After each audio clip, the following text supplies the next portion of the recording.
do want to think about applying for, I usually recommend about 5 or 6 internships to apply to, and mostly classifying these as dream internships, realistic internships, and safety internships. And safety is even getting to be a more challenging term to use because the market's so competitive. But dream internships, it could be, some of the top programs are really, really competitive. I can tell you, Vanderbilt University, I think, got 300 some applications. I don't remember exactly how many. I think it 307, somewhere in the low 300s, applications for 16 positions this spring. So, you know, it's a competitive market. So some of those programs are getting well over 300 applications for a smaller number of spots, and of course, a lot of folks are applying for numerous internships. So, but that's just something to think about. Realistic internships, ones that are well matched to you, and safety internships, perhaps ones that have a huge class, or maybe are in an area where they may not get as many applications, can be a good idea. And I mentioned geographical flexibility is a big plus. This was the first spring that we had an online centralized application process. So it's mostly online. There are a few internships that are still doing paper applications. But do look for any internships you're interested in. Do look at their individual websites. When are their deadlines? Hi, Jennifer. Are they participating in the centralized? Are they participating in the online process? The spring deadline for most internships is going to be February. There may be some that happen earlier, but in most cases it's around February 15th. But I think if you start looking over the summer and into the fall, some of the graduate school deadlines in particular, you may have some things creeping up on you in November and December. So better to just be on the front end of things and be ready. Okay. I do recommend visiting programs as much as possible. I know if you're geographically flexible, you may not actually be flexible enough to get plane tickets to fly to 5 or 6 10 different places between now and December. But if it is possible, you know, if you have family there, you're going to be visiting there somehow anyway, do try to visit programs you're interested in. Indiana University does do an open house listing. Not all internships have open houses, but several do. And then, you know, they may have a program and speakers, and you can hear from a lot of different people and meet current interns and have a nice organized event. So if you can go to something like that for a program you're really interested in, I would encourage that. And if you can't go at a time when they're having an open house, but you could go another time, you make individual arrangements for most. Do, of course, be on time, dress professionally, bring a resume or portfolio along, bring intelligent questions, and send a thank you note, an email, professional letter, or whatever, but something that is grammatically correct. You know, if you addressed it professionally, capitalized all your letters, you know, not a quick random email with no capitals and no punctuation. You're going to do something professional. If you can't visit, do call. I think it can be helpful to call or email with pertinent questions.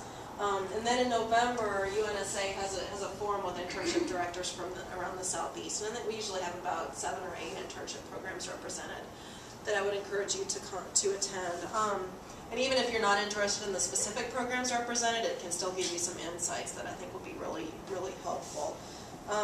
But this is a really important thing, and I know I went to a meeting in Indianapolis just a couple of weeks ago. It was internship directors and didactic program directors, and we only need to talk about dietetic education issues. But I spent a lot of time with the folks from Tennessee, and what I hear from them is, and I'll tell you specifically Vanderbilt. She said, I had 300 some applications, and I said, no, I'm trying to remember who from UT applied to your program, and she rattled them right off. And I was like, okay, now how did you remember out of over 300 applications who from UT applied? She said, well, they all came to visit, and I met them at the forum, and that made an impression. So, you know, meeting these individuals face to face can make a big difference, especially if you behave in a very professional way. So do make the effort to meet with program directors, and dress professionally. You know what to do, what not to do. And that's for the guys who are not here today.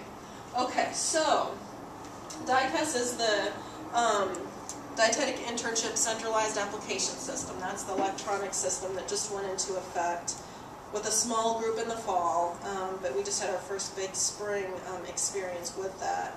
The website is there, and information about DICAS on the ABA website. There's the link there too.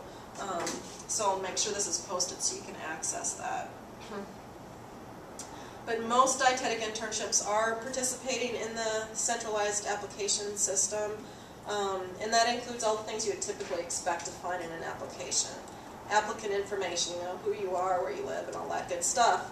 And educational information, all colleges and universities attended, and you'll need to submit transcripts to DICAS from all the institutions you've attended.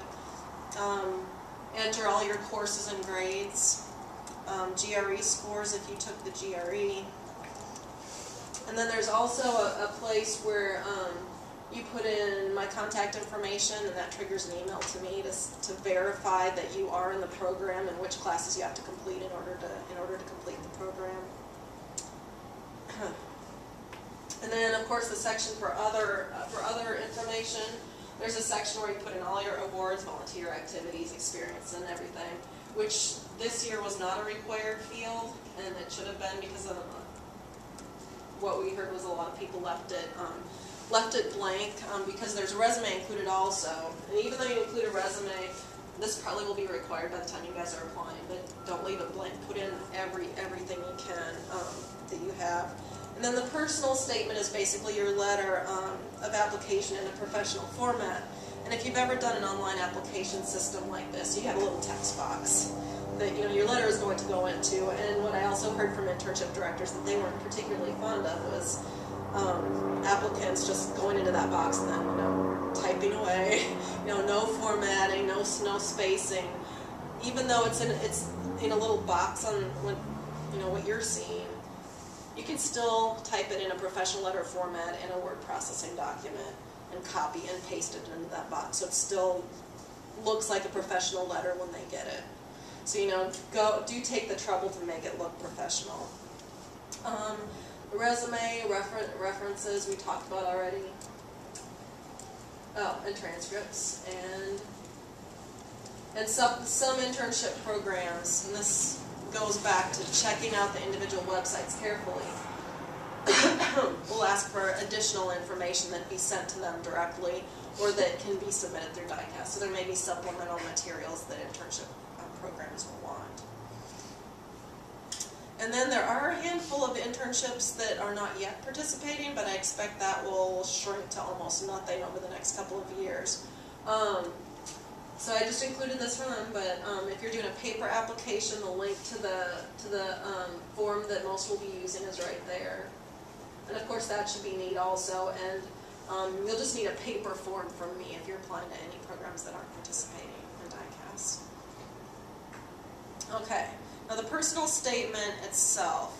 Of course, neat, double check spelling, grammar, stay within the space limits, follow directions, all that good stuff. Which is basically going to be, well, the only thing that's really going to be taken care of in the text box you have is the limit, because it will stop you, I think, 8,000 characters. You've got plenty of space. But do write in a word processing document and then paste into the box. Be sure you're addressing the letter to the correct program and the correct person, and use their title and everything. It looks much better. You say, well, how can I do that if I'm applying to 6 different programs through the application system? You can post individual letters for each program to which you're applying.